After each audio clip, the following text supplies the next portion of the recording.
What's up, guys? Kimmis here for Meanwhile in the Man Cave, where we take a look at all things pop culture, games, toys, or anything we think is cool.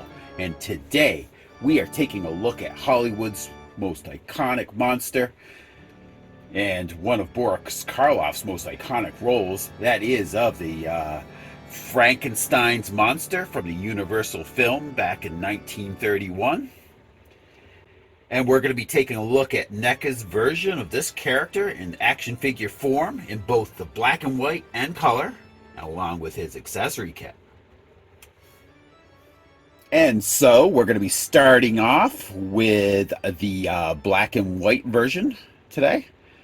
Nice thing about these Neca boxes, they're gate folds and all that, and they got some nice art. This one here being one of the movie posters. On the side, shows the character, and on the back as well. Now, open this up. Another picture, the action figure here. And then we're going to get a little quick preview of what the character's going to look like. Once we get in there, we're not going to take too much time looking at that because we're going to open him up anyway.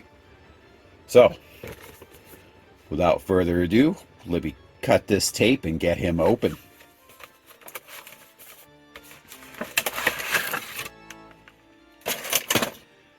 And actually on the back of this, there you are. You've got the dungeon steps movie. And the iconic character himself. So we're going to get these little ties off the back here, get some of the accessories out, and take a look. All right, we got the ties off of him. Now let's take a look at some of the accessories that come in here.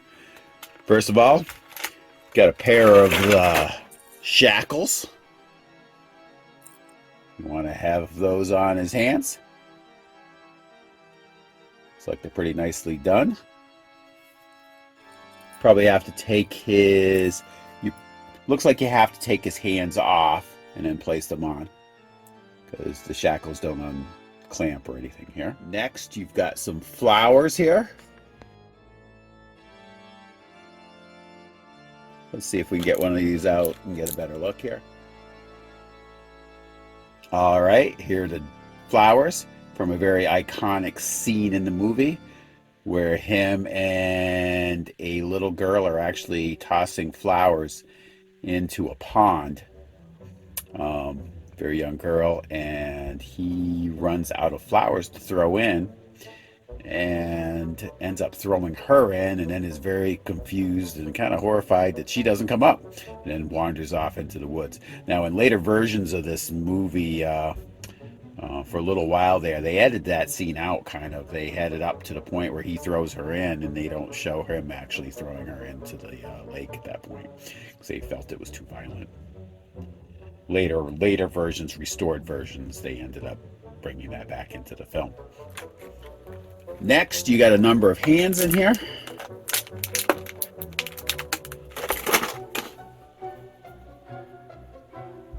There you are. You have a couple of reaching hands.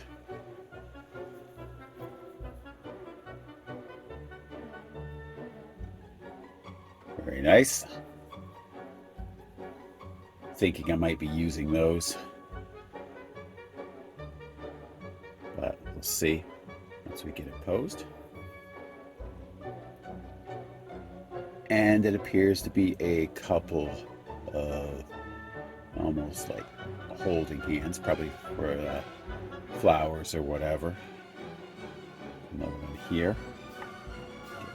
Focus, there you go. And there he's actually gripping something, probably most likely one of the flowers or something.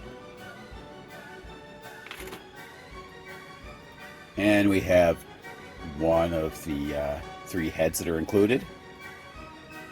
A growling head here. Done up pretty nicely, if I do say so.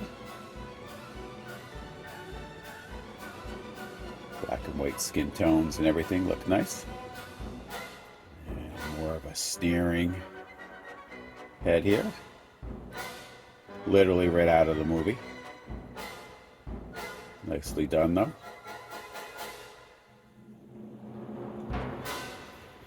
And lastly, Boris Karloff himself as Frankenstein's monster here. Full body. The suit. It's nicely done. Everything. Almost like a rubbery material. And if you can get a good look here, if I can get close enough, it's got a nice texture to it and everything too. Joints in the elbows are kind of hidden fairly well. Kind of looks like a crease in the suit. So, kind of nicely done there.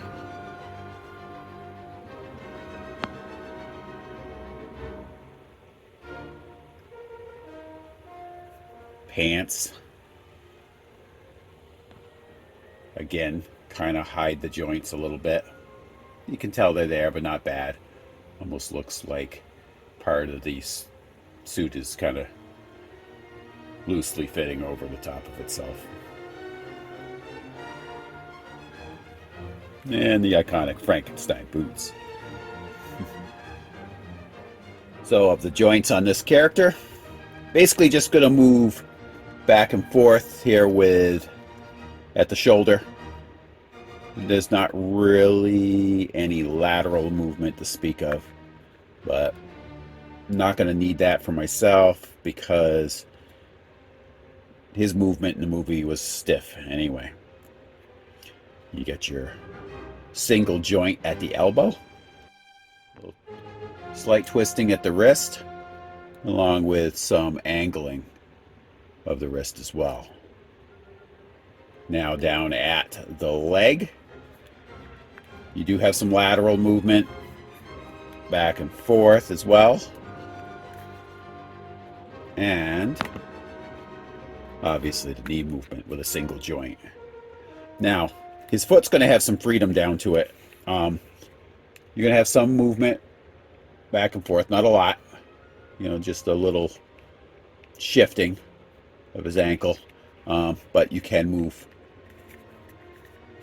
a bit forward and a bit back. Just not a tremendous angle based on the shape of his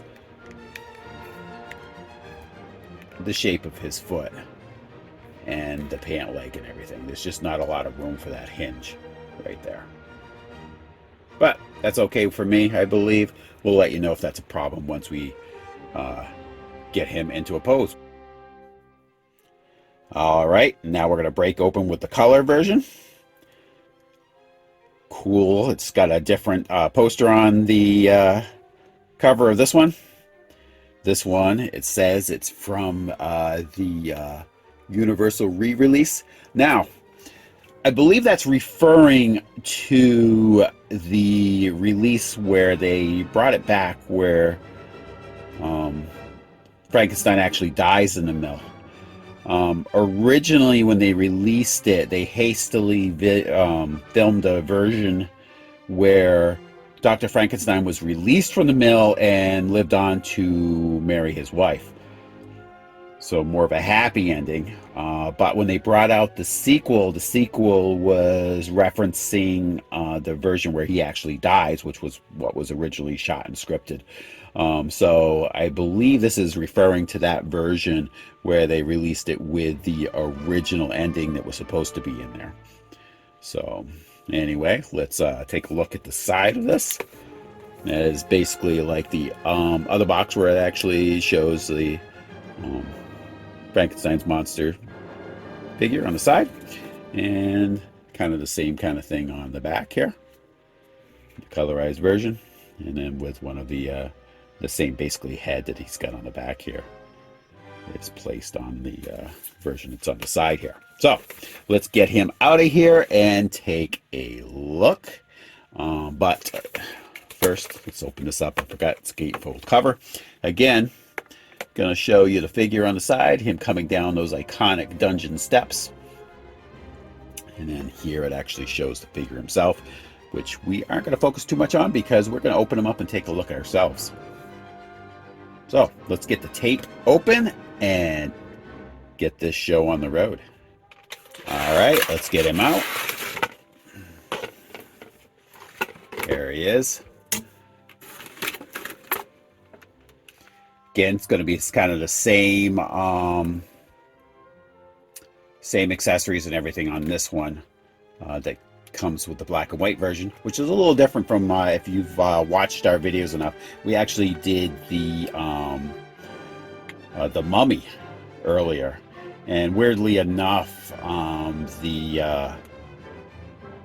the colorized version and the black and white version came with a little bit different accessories. I think the black and white one, if I remember right, came with an extra hand, or it was the color version. I don't really remember at this point, but check it out if you haven't already.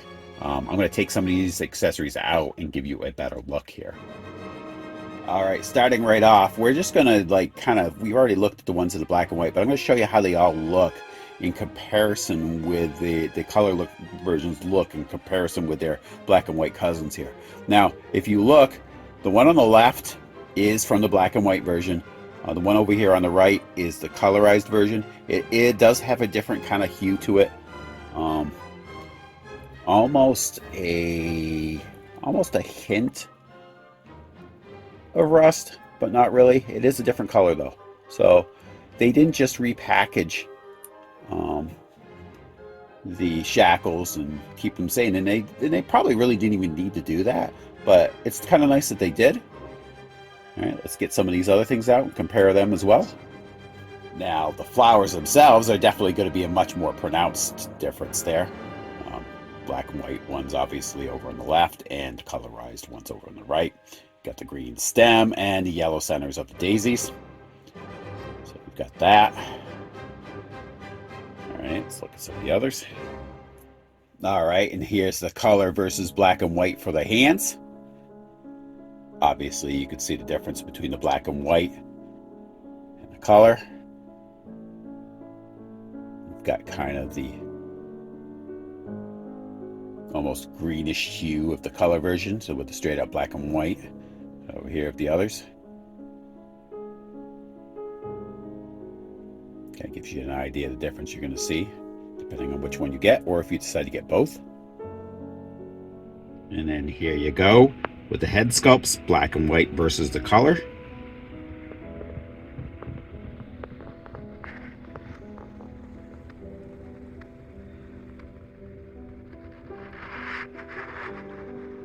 Nice detail on both, but now let's get a look at this guy.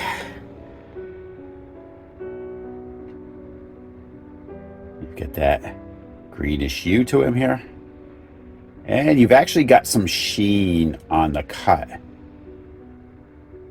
on his head here, which is a nice touch.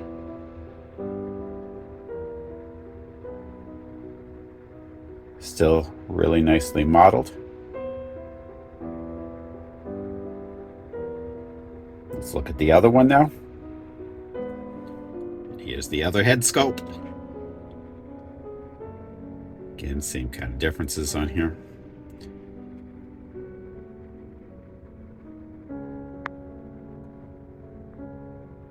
But nicely done. All right, so again, giving you another look, a little closer look at this. Again, you have the sheen on the cut. Nicely done. It's not necessarily totally uniform skin tone, which is what I like. More natural.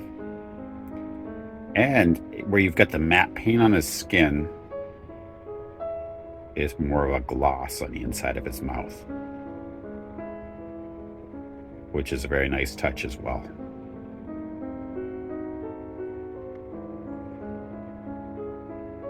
All right, so let's get in and show you the figure itself here. All right, and here's the figure itself.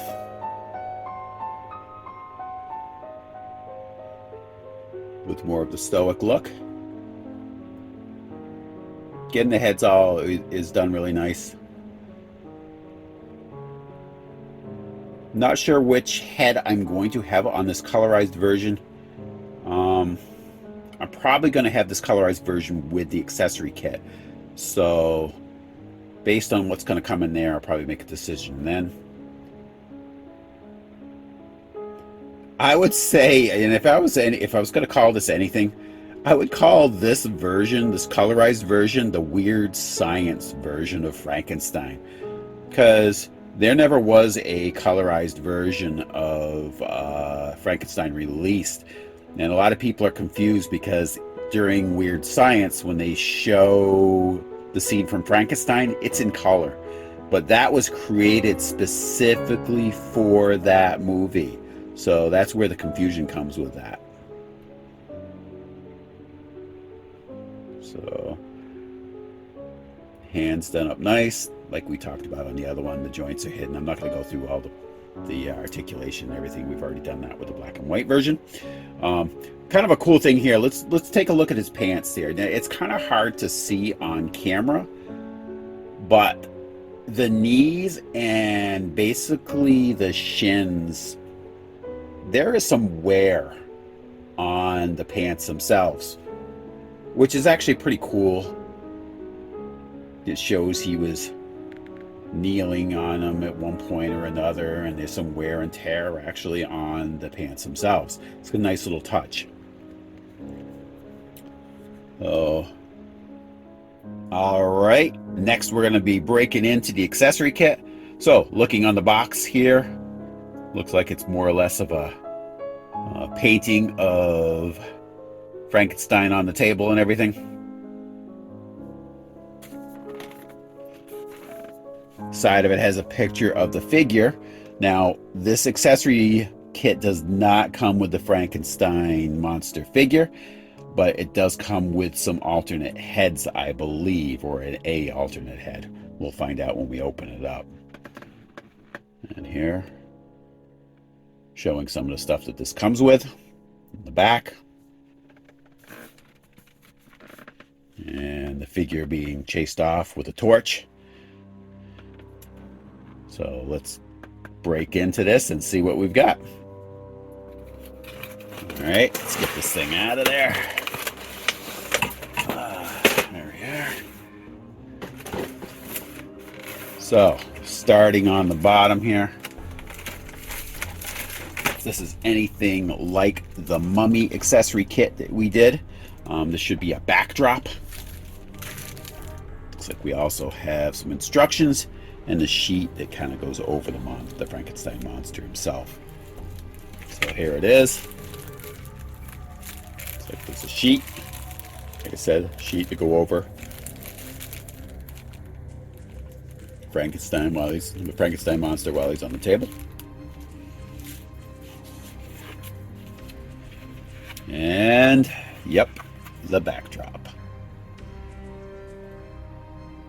Pretty nice backdrop. A lot of width to this. Now, it's predominantly black and white, but there is hints of color on this. So it could probably go with either one. The color's not so pronounced that it would throw everything off if you use this with the black and white version. But there is some color up here at the electricity and up here as well. A little bit of a hue here too. Nothing crazy though.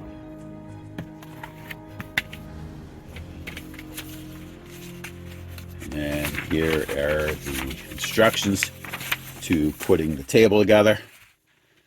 Looks like there's going to be quite a lot of assembly with this. A lot more than there was with the Mummy accessory kit, which was basically just a sarcophagus and a, like a treasure chest or or something like that that came with it. But, all right, here's the rest of it. We're going to start out with the bottom here.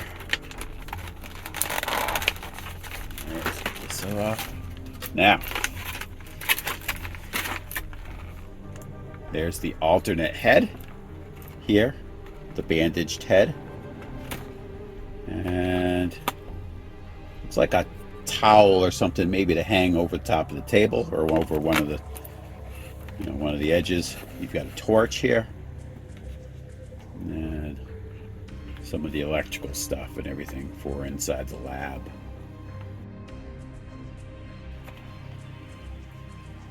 Stuff like that. Tabletop, which actually appears to be metal. It's not, but it does look like it. Got some nice paint to it to make it look that way.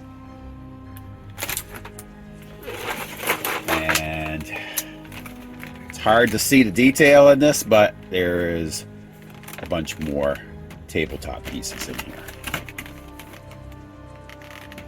Now, not a lot of stuff in here outside of the table itself, backdrop and stuff. One thing I wish they would have included is maybe a few vials of, you know, chemicals or something. That would have been kind of cool to put in any lab scene or anything. They wouldn't have had to give you many, like 2 or 3 would have been kind of nice for them to throw in here. But so let's start assembling this, because it looks like it's going to be quite a bit of work to put this thing all together and show you what we've got. All right, according to the instructions, you want to take the tabletop out first. All right, that's the tabletop. And you want these pieces right here. Now, on the tabletop itself, you will see where these go. So, on here, it's kind of hard to see, but let's do this. Try to get you in close here. You got this little piece right here. You're going to try to line that up here. You've got this receptacle up here. So these should click into place. You see? Goes right in there. And you should be able to click that. You should be able to click that right in the spot. You should be able to feel it too. It should click. There you are. You there? That's how that's going to go in. You're going to repeat that on the other side. So, after step 1, this is what you should have so far.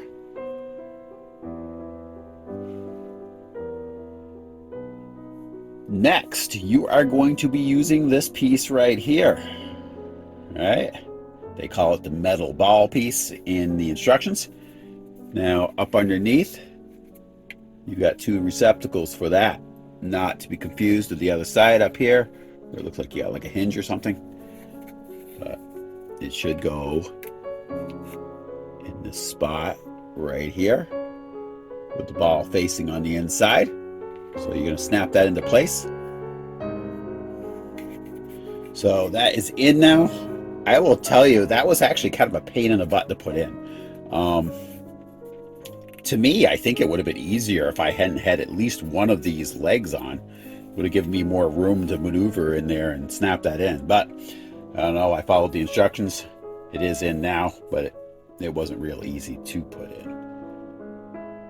So the T-bar, which I believe is this piece right here.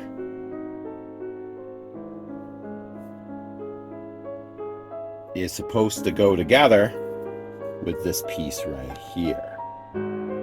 Now there's a part with some shorter prongs and longer prongs. I believe it's the longer prongs. They're going to go up into here and snap into place. Okay. That's what they call the T-bar. So then you take that said T-bar, make sure that this little thing here is lined up, well, not lined up, but at least on the same side as that hinge that's up there. And it should just place right up into here and kind of click into place slightly. Not real, it's not in there real snug, but it's there. It will hold. All right, and then you've got your base. They're telling you should take the table and flip it over and snap it into place on top of that. You've got these little receptacle holes for that here. All right, those are snapped in. I will tell you, those did not snap in particularly easy. Just be careful. It's not heavy duty material. Just careful you do not break it. So, step 6 tells you assemble metal rods with their matching plugs through the holes in the table legs. Well, what are those? Can we be any more vague? Well, let me show you. These little rods here that don't have any ends on them, no, those are actually going to plug into this part right here. There's some holes on each side of that T-bar right here, and those will kind of go on the inside of these table legs. So on the other side, you see this hole right here? There's another one that's in the side of the table leg. You can't really see it, but if you can focus over here, it's on the table leg on the inside over here. So you just got to try to line those up and lock it into place. And it should look like this when it's done right here. Zoom in on it. See that? It'll go through and then lock on the inside of those table legs. All right, so these little jobbies here, those will go in. I already got one of them in, so let me show you where it goes. See right there? On that kind of an angled bar. You can see it. Well, it's kind of hard to see, but it goes like right there through that angled, and there's a hole that corresponds to the other side. So over on the other side, it's the same thing. You can't see it, but it's actually right here. So there'll be a hole there that it'll just slide through and go through all the way to the other side. Now, those little knobs come off like that, which should, if you can focus on this thing, should allow you to slip it through that hole, and then you'll plug in the little knob to hold it into place. And lastly, for the table, this piece right here, that end is going to come off.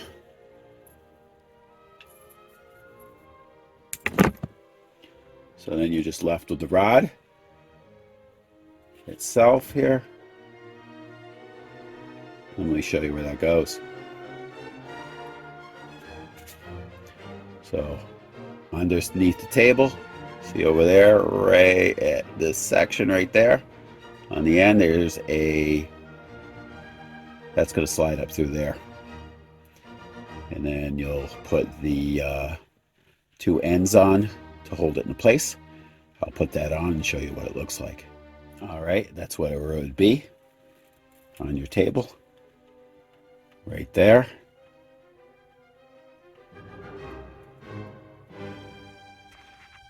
So this is all the straps on, but they should kind of look like in the order they're kind of in. Also threw the towel on here. We're going to show you what the figure itself is going to look like on here. But first, let's take a closer look at like the extra head they threw in here. There you are. It's the bandaged face and head. The Frankenstein monster. Pretty nice.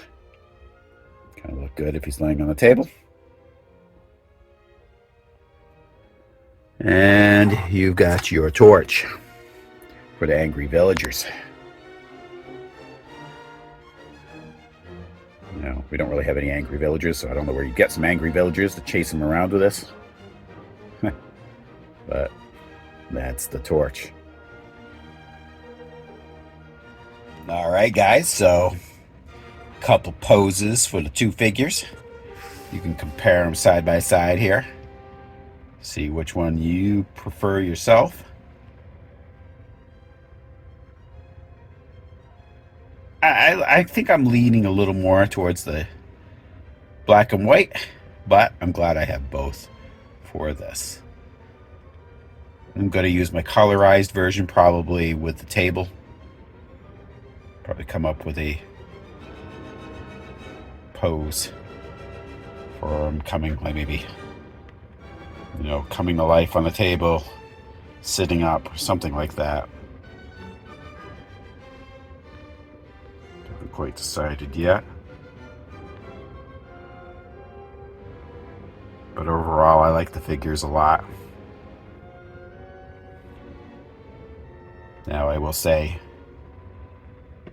the NECAs don't have a ton of articulation, but like I said, for Frankenstein, that's not quite a big deal for me,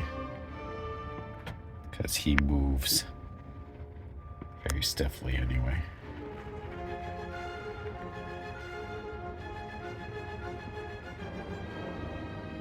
Some of the cool details on the color one, though. You got the detail on his wrist. He's kind of like sewn together. Kind of cool. Which is, you'll notice that a little more on the colorized version versus the black and white. Or like I said before, the weird science version. And the other thing with the colorized version is the wearing on the knees and the shins of the pants. It's a nice little detail. Definitely more pronounced than it is on the black and white. But again, for some reason, I just like the black and white a lot, because that's just how you're used to seeing the Frankenstein monster. Now, we're going to try the alternate head that comes with the accessory pack on the colorized version here, and see how we can kind of get him posed on the table. So here's how he'd be if you decide to have him all strapped down and with the bandaged head. Notice we put the towel down here, and you've got all the straps around him. They go over him nicely. And the bandaged head that he comes with works good.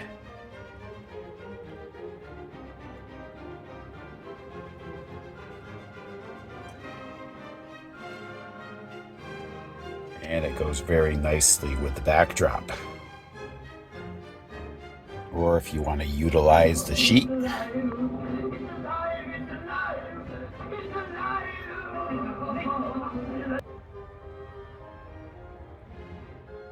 you could utilize the sheet like it was coming off of him as he's awakening.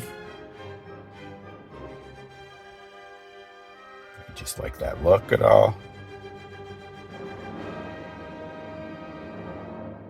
Or have him awakening without the sheet at all.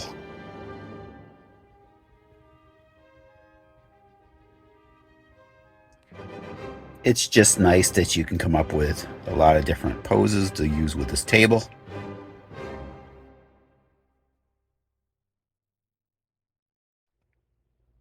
So I guess in conclusion, should you get the black and white or the color? My vote is to get them both.